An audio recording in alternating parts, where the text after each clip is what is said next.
Want to use a PGR in your cereals but have no time for a separate pass? Manipulator PGR can be applied as early as one tiller. Just add it to your herbicide to reduce lodging, increase harvest efficiency, and maximize yields. Talk to your retailer for more info and to confirm acceptable tank mixes.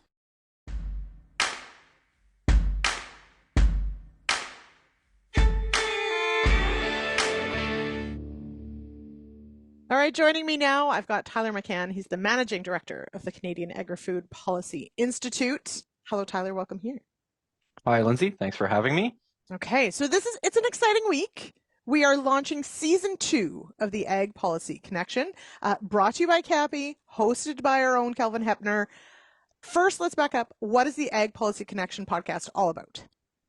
Lindsay, it's our effort to try and help dive a little bit deeper into the policy issues that matter to Canadian farmers. You know, we hear a lot in the headlines, but agriculture is a complex, complicated world where nuance really matters. And so this is our effort to dig a little bit deeper and go beyond the headlines and talk about these issues that really are incredibly important to the future of Canadian agriculture and food.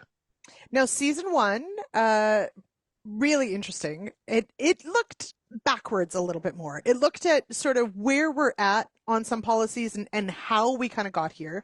So let's maybe recap that a bit before we dig into what we're going to hear in season 2. But some of the topics covered were those big picture things, but sort of more historical. Why was that important, do you think, in season 1 to sort of look back? Well, what we wanted to do was peek behind the curtain and try and better understand what actually is happening. How do we get to these decisions that have had a huge impact? So if you look at the Canada-EU free trade agreement, which was one of them, how did those negotiations play out? How did we arrive at the agreement that we did at the end of the day? We looked at, again, very timely now with what's going on with avian influenza in livestock, but those first outbreaks in the Fraser Valley in British Columbia.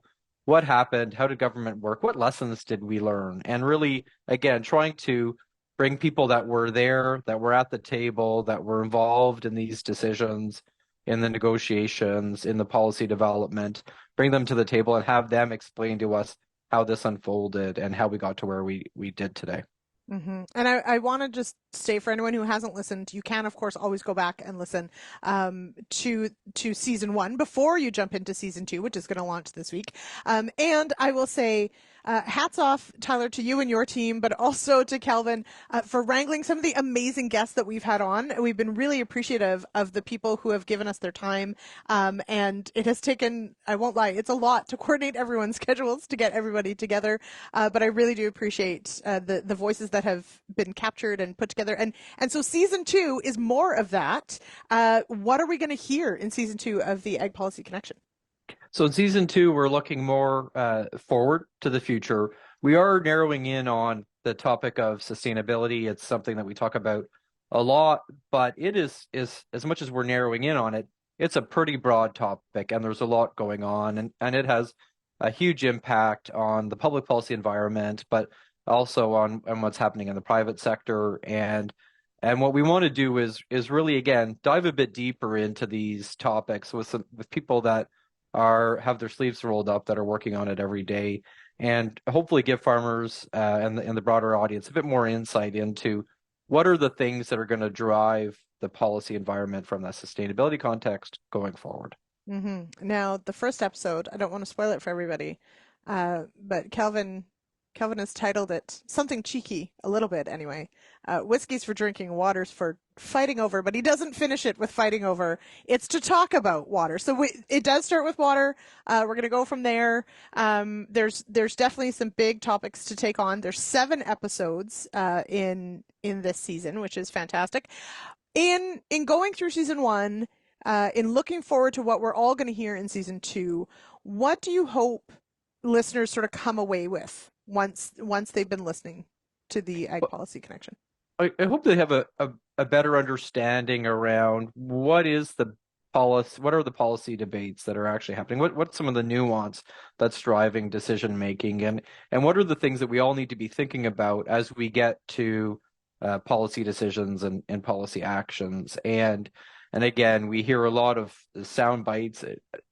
I think a lot in the kind of the political context that we operate in, a lot of people really do want to talk in sound bites and think that we can solve the world's problems in sound bites. But that's not how the world works. That's not how policy development happens. I don't think that that's in farmers' interests to have policies driven by sound bites. We need to have a better understanding about the complex, complicated, nuanced world of policy development. And hopefully people can spend an hour listening to Kelvin talk to some pretty smart people about water policy and come away with a bit more of a sophisticated understanding about what's at stake and what's driving decision makers. Mm-hmm. On that note, from the perspective of the understanding, we hope that, or I at least hope that from understanding perhaps comes better conversations, better dialogue, and ultimately better policy. What do you think are some of the biggest challenges we have in Canadian agriculture in building better policy? You know, I think especially when it comes to sustainability, one of the problems that we've gotten to is actually that the policy environment is too upfront. And I think we've fallen into a bit of a trap, especially at the federal level, of thinking we're doing this, or a lot of this discussion is being driven because the federal government says it needs to happen that way. I think if you look around the world, I mean, maybe start just on, if you look at on farms across the country, so much of what we need to be doing and what farmers should be doing to be more sustainable is just better for their bottom line, right? Like that should be the starting point of a lot of these discussions around the future of sustainability policy is how can we do this in a way that helps farmers be better farmers, could be more competitive farmers, be more profitable and more prosperous farmers.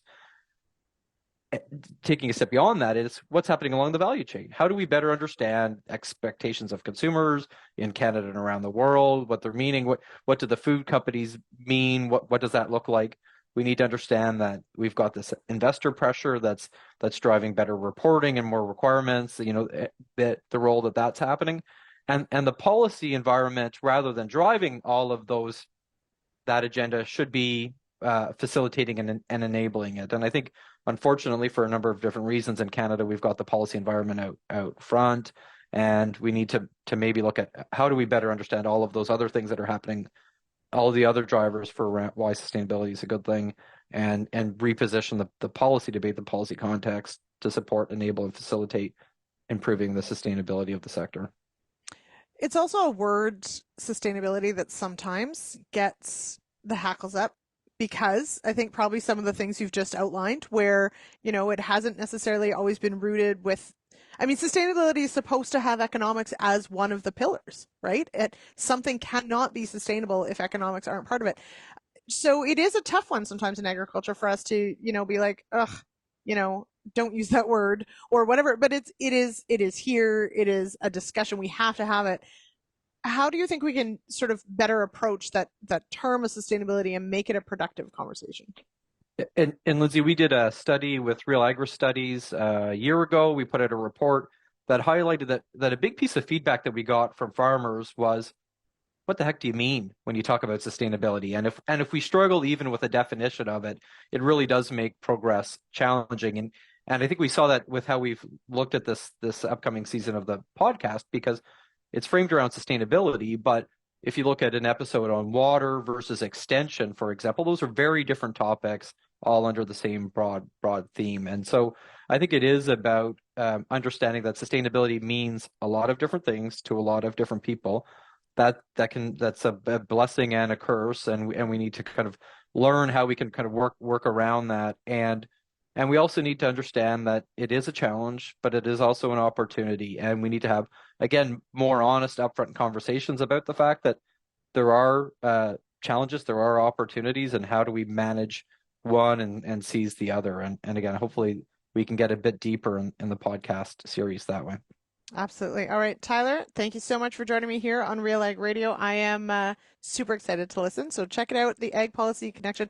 Season 2 drops this week. So Tyler, thank you so much. Thank you, Lindsay.